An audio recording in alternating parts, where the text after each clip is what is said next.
Hi everyone, I'm Abby Peterson and I'm going to do the burial and ancestor cult of Rome.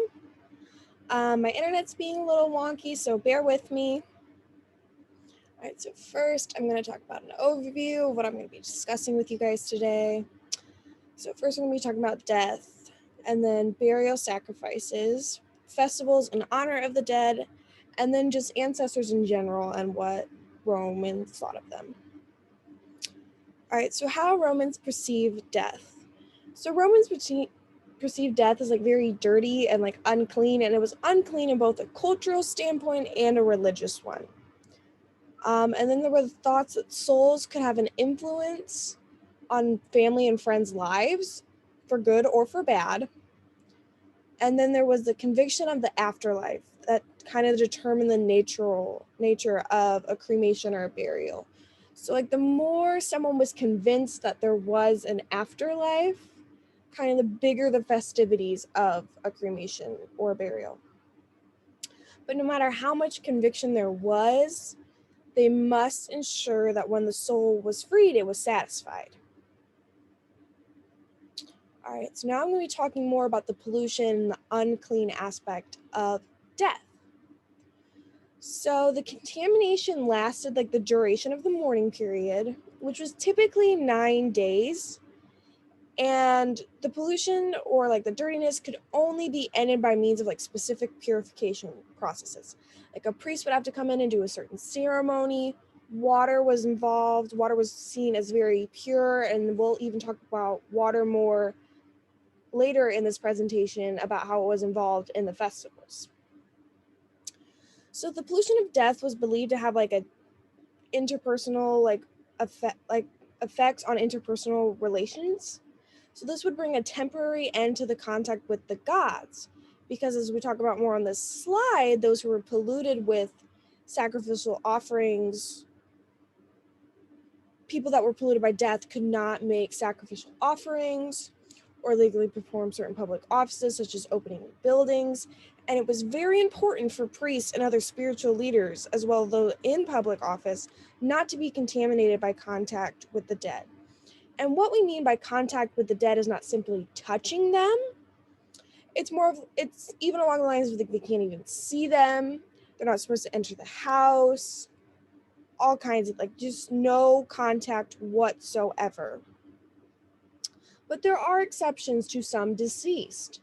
Like infants or prepubertal children were not seen to cause pollution. This is because the Romans kind of thought they weren't old enough to really be dirtied by the world, and they haven't made like these big life decisions yet. So they're still seen as very pure. And we also see that it brings an end of temporary contact with the gods, because the deceased is seen to be like very close related with the gods. Ancestors are kind of like, they're not praised and worshipped like the deities, but they are respected and prayed to and have several offerings to the dead. So now I'm going to go on in a different direction and talk about the act of dying and burial. So death was signified by that final breath, that final sigh, and the last words carried a great weight.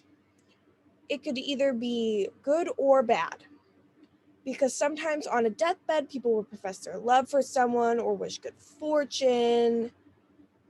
Or on the complete opposite end of the spectrum, they could be cursing them.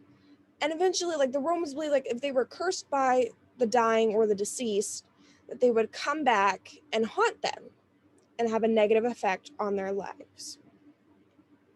So then after those final words, that final breath, a kiss was delivered by the nearest member, because it was needed to capture that soul, to kind of keep the soul with them until the actual process of the funeral, to keep like the soul safe and pure.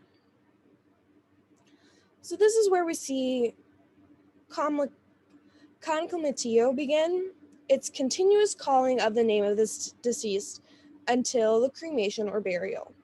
This was to ensure that he or she was dead, like because sometimes back then, without like modern medicines, someone could be perceived as dead, But then as soon as you start calling out their name or shaking them, they could come back. Like, not come back to life, but they were still living and not actually deceased.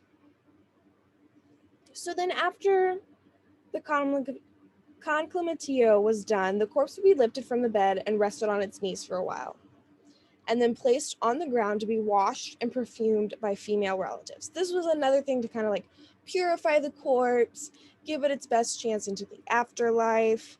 And then sometimes we would see a coin placed into the mouth of the deceased as kind of a fee for the mythological boatman Charon. Or Charon. I'm sorry, I don't know how to pronounce it.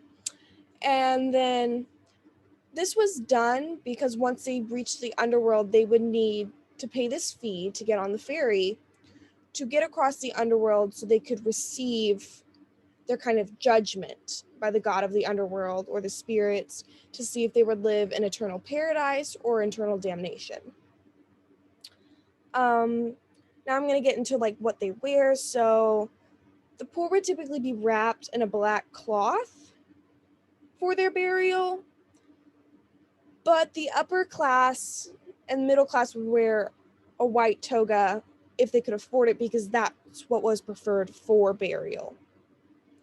The body was then adorned with emblems or honors for which the person had earned in life.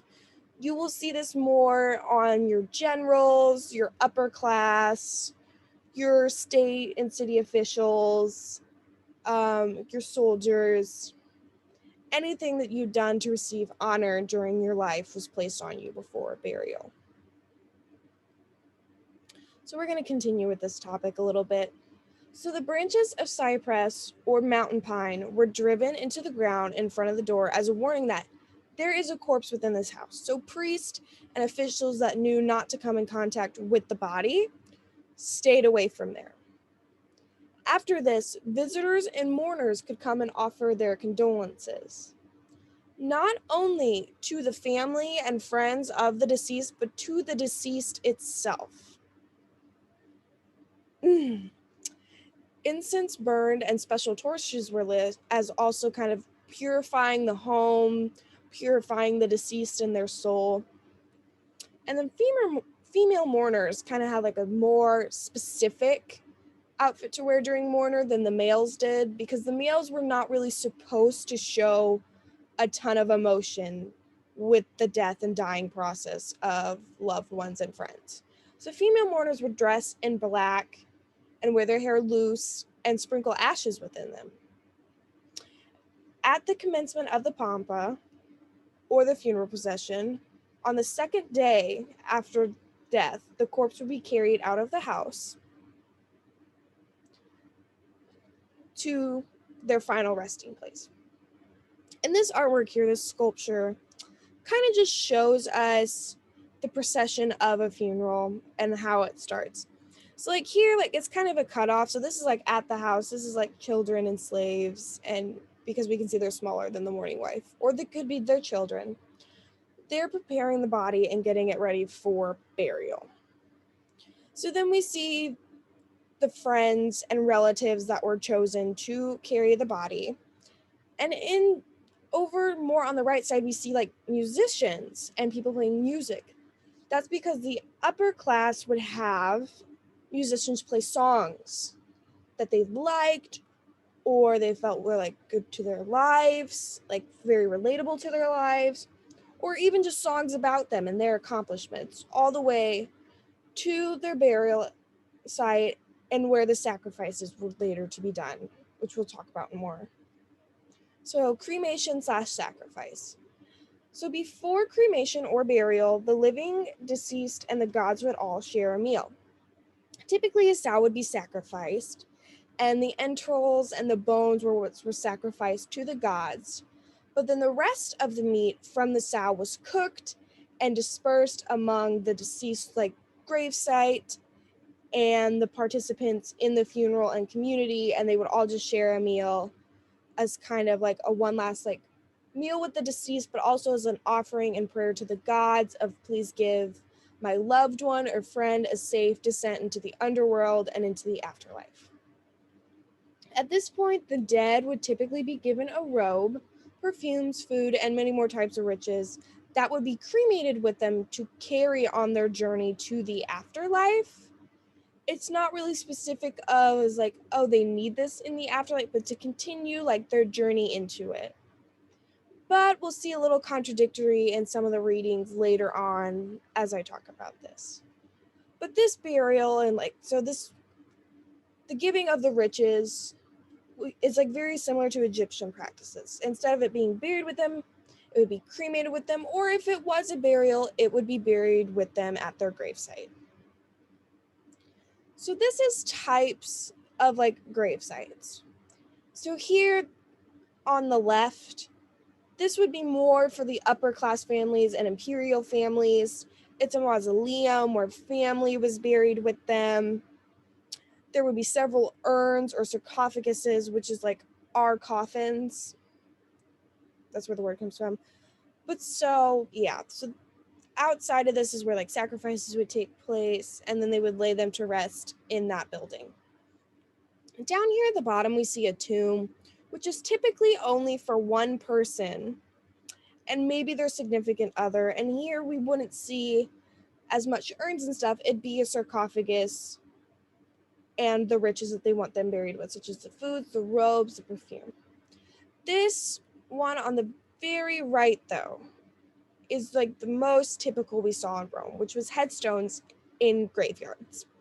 So this one specifically was made for a soldier. As we can see, there's a transcription on here, which we'll talk about their lives, what they did, what they stood for, and in like it's engraved, like carved in, like I guess I would say it's more of a sculpture of the soldier in battle, because that's what he represented for. That's what he did for his country. He was a soldier.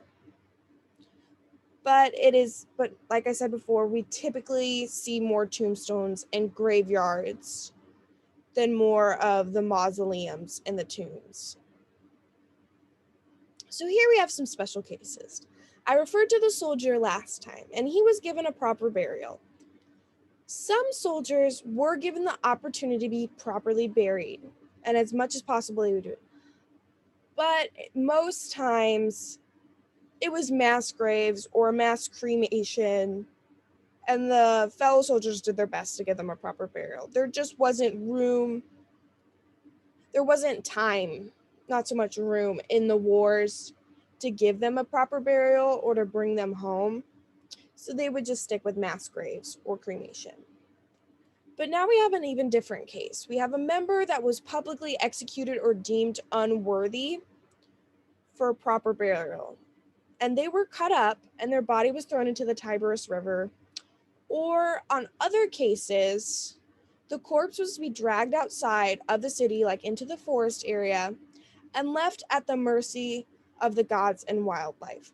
So in both situations here, we really just see it's like we as a people and as a state don't see you worthy of a proper burial. So now your afterlife is kind of left up to the gods and the wildlife. Like they determine your fate now. So now we're going to get into festivals for honoring the dead and the ancestors. So even after the death received great recognition due to the belief that they could affect the living's lives and were seen as being so close to the gods. That's why we see these continued festivals that kind of give thanks to the dead, but there's a special one that we'll get to later that's not so much about giving thanks to the dead. So there are different types held each year to honor and give gifts to the dead. So on the deceased's birthday, though, graves were visited and lamps were lit and flowers, especially roses, were presented.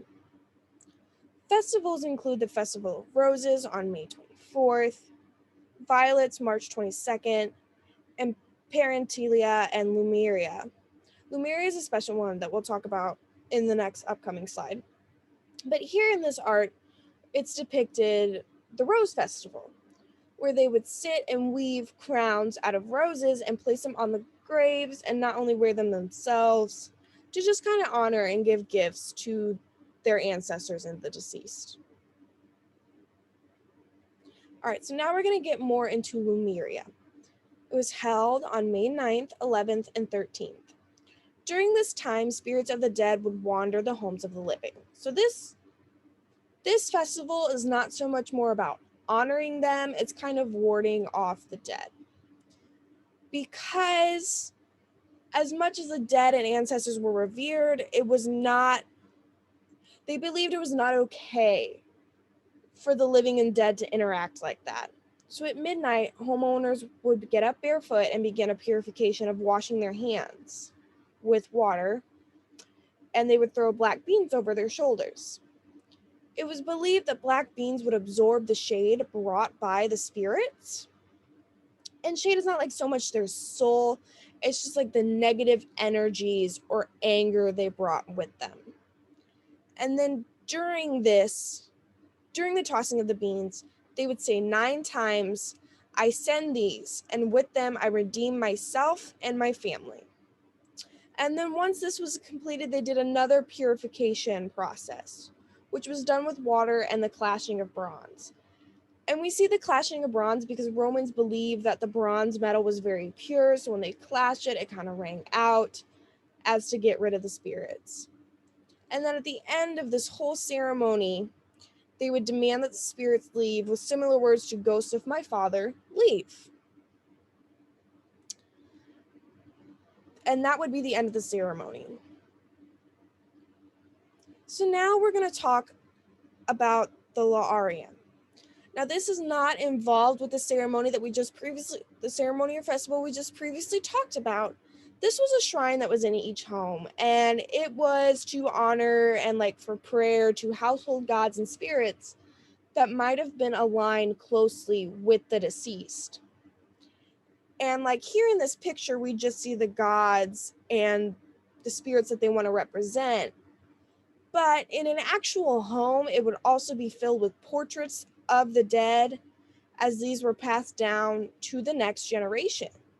And ancestors were just so important to the Romans because they could look to them for guidance and prayer, but they also believed that if you kept telling the stories of their ancestors and praying to them, that would shape future generations, and it would have a major influence on their lives. So now we're going to come to my conclusions personally. So burial was a long process, but it was significant and important to the Romans because if the freshly deceased were unhappy, then they would come back and do damage on the living's lives. So it was very necessary for this process to be completed properly in order to keep hauntings away or bad omens. And then festivals were needed to keep appeasing the dead, to ward off unwanted spirits, and they don't want to be negatively affected by angered spirits.